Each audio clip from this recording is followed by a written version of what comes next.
back to my YouTube channel. My name is Kiran and today I am going to talk about my first interview experience at Akasa Airline for the position of cabin crew. So without wasting your time, let's start the video. So this interview was an online drive. I applied at Akasa Airline official website. So I got a mail after 1.5 week that you got selected through online drive and this is your time slot and this is your date, venue, all the things I got through mail. मैं पहुंची वहाँ पे जिनका time slot 11 AM का था उन लोगों की भी अभी तक इंटरव्यू नहीं हुई थी तो like I waited for almost 2 hours and then वहाँ पे जो HR बैठे थे उन्होंने सबके रिज्यूमेस कलेक्ट किए for the slot of 1 PM जो लोग 1 PM के स्लॉट में थे तो उन्होंने हमें 10 के ग्रुप्स में सेग्रीगेट किया and then I was in first 10 तो फर्स्ट 10 के लिए हम लोग लाइन में खड़े हो गए वी वर वेटिंग कि कब हमसे पहले वाले लोग बाहर आएँ और हम लोग अंदर जाएं एंड ऑल्सो धक धक धक धक धक हो रही थी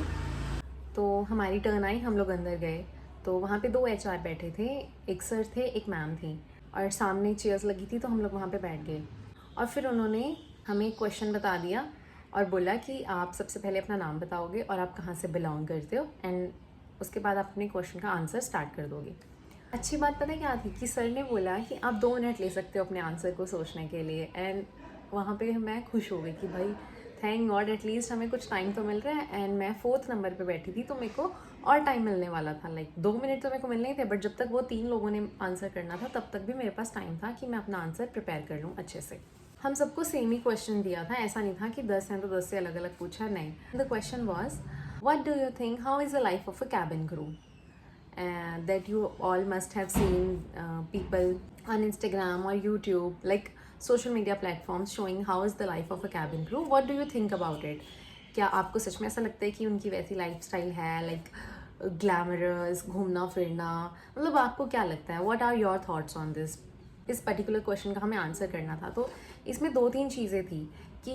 एक तो लाइफ कैसी होती है कैबिन क्रू की और जो सोशल मीडिया पे दिखाया जाता है क्या वो रियल है या नहीं है मतलब इन सारी चीज़ों को मिला के एक आंसर बनाना था तो I think this was a pretty easy question like ये चीज़ तो हर कोई प्रिपेयर ही करके जाता है कि कैबिन क्रू के रोल्स क्या हैं या फिर कैबिन क्रू की लाइफ कैसी है तो ये सबको पता होता है तो this was a very pretty easy question I think all for all of us so I answered it very well हो गया था तो उसके बाद हम लोग बाहर गए हम लोग अपने रिज़ल्ट का वेट कर रहे थे एंड हम सब ऐसे एक दूसरे को देख रहे थे और ऐसे हो रहे थे कि भाई क्या होएगा क्या होएगा क्या होएगा एंड देन HR बाहर आते हैं एंड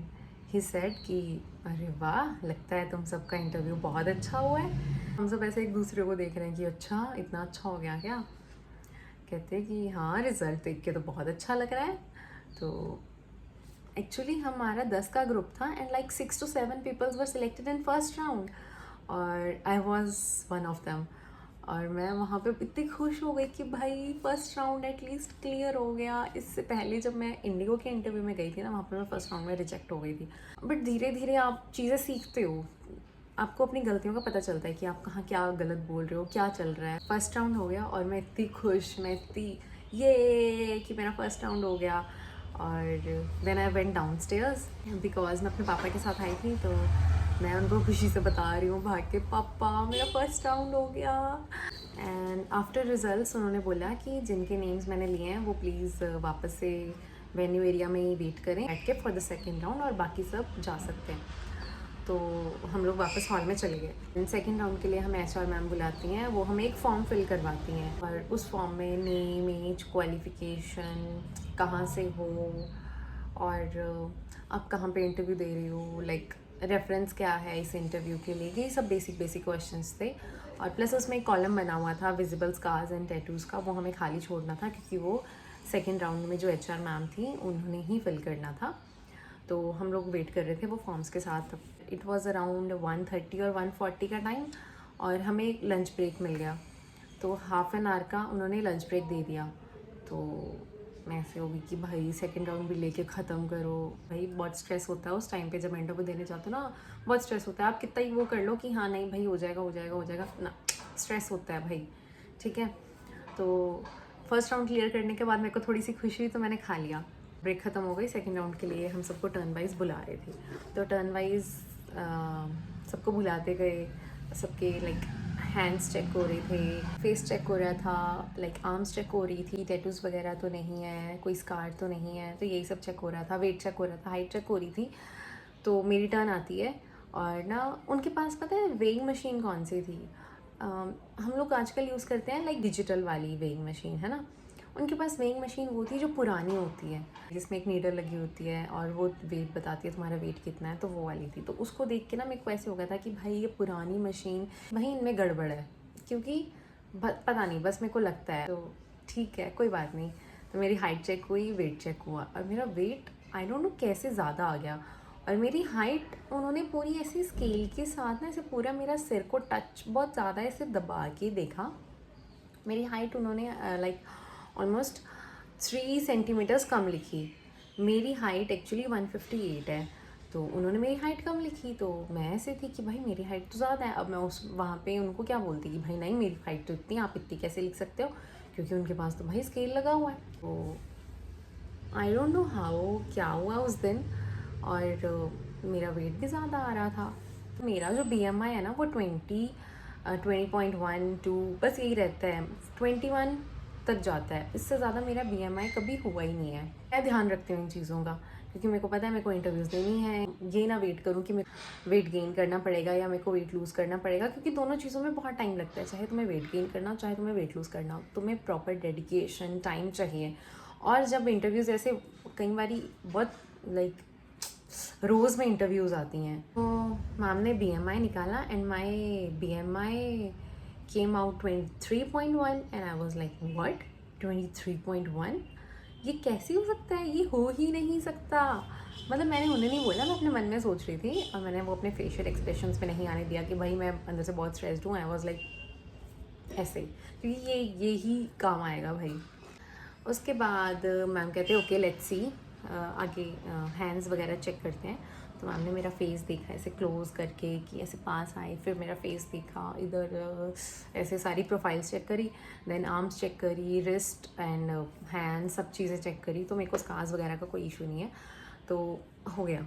मैम कहते हैं कि ठीक है। उन्होंने सारी चीज़ें मेंशन कर दी कि BMI इतना है, वेट इतना आ रहा है, हाइट इतनी, ये वो, स्कार्स नहीं है, कोई टैटूज़ नहीं है। तो अब मैम ने मेरे को बोला कि you have to work on your weight and I was like ma'am मेरा वेट तो सही है, कैसे कहूँ मैं आपकी मशीन गलत है। भाई वहाँ पे तुम नहीं बोल सकते हो, ठीक है, बट आप नहीं कुछ भी कर सकते। Then I said ma'am with time I work on it, it's just 23.1, but aviation industry is very strict about their rules, तो नहीं, नो मीन्स नो। तो मैम ने बोला नहीं बेटा, you have to work on your weight and then you can try again. So I said okay, क्योंकि भाई वहाँ पे आप नहीं बहस कर सकते हो, वहाँ पे आप नहीं कुछ भी कर सकते हो। वहाँ पे आपको अपना अच्छा प्यारा सा जो आपकी एक क्यूटी प्यूटी साइड है ना, वही दिखानी है वहाँ पे कि हाँ भाई ठीक है, आपने बोल दिया, आप सही हो, okay fine, I will work on it. Then I said okay ma'am, I will work on it, thank you. Then she said कि आप जा सकते हो। मेरा इंटरव्यू वहीं ख़त्म। भाई मैं इतनी दुखी हुई ना। घर आके सबसे पहले मैंने अपना वेट चेक करा, ठीक है, एंड आई हैव लाइक वो मेजरिंग स्केल हाइट के लिए, तो मैंने उससे अपनी हाइट भी चेक करी एंड यू नो मेरा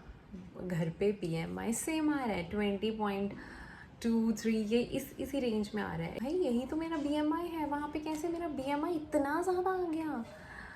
तो जब ऐसी चीज़ें होती है ना, तो समझ लो today is not your day. तो आई सेड ओके फाइन, ये मेरा दिन ही नहीं था आज का कि, बट मेरे को इस बात की बहुत खुशी थी उस दिन कि भाई मैंने फर्स्ट राउंड क्लियर कर लिया, वो बहुत बड़ी बात होती है पता है। तो बस यही छोटा सा मेरा इंटरव्यू का एक्सपीरियंस था गाइस। वहाँ पे मेरी एक बहुत अच्छी दोस्त बनी थी, सेम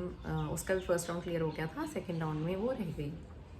मेरी तरह, बट उसका BMI का इशू नहीं था, उसके फेस पे पिंपल्स बहुत सारे थे। तो भाई अगर तुम कैबिन क्रू बनना चाहते हो तो अभी से अपने फेस का ध्यान रखो, वेट का ध्यान रखो, खाने पीने का ध्यान रखो,